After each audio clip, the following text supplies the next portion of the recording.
Blessed day to all of us, and let's glorify God today.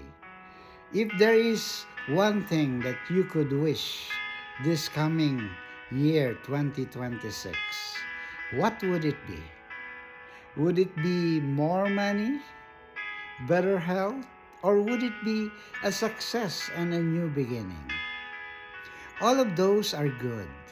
But what if our greatest need is not something that we want to have, but it is something that we want to become?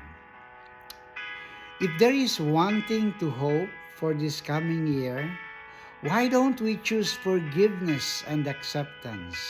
A heart that chooses to be civil and respectful. Because a new year, it will not heal if the old wounds, if bitterness is still carried into it. A new calendar will not fix broken relationship if grudges are still being held. God reminded us that a real renewal, it begins in our heart. Ephesians 4:32, it is said, "Be kind and compassionate to one another, forgiving each other just as Christ Jesus forgave you." You see, forgiveness is not a weakness. It is actually a freedom. And acceptance is not an approval of wrong, but it is choosing love over rejection. Being civil and respectful, it is not about being right, but it's about choosing and keeping peace. So, as this new year begins, let anger be left behind. Let those pride be released.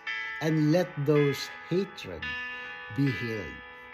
And instead, let grace be carried forward. Let mercy lead our way. And let peace fill our home. Because when forgiveness enters in this coming year, God's healing will enter along with it. Dear brothers and sisters, may this year 2026 be a year of a restored heart, be a year of a healed families, and a renewed hope.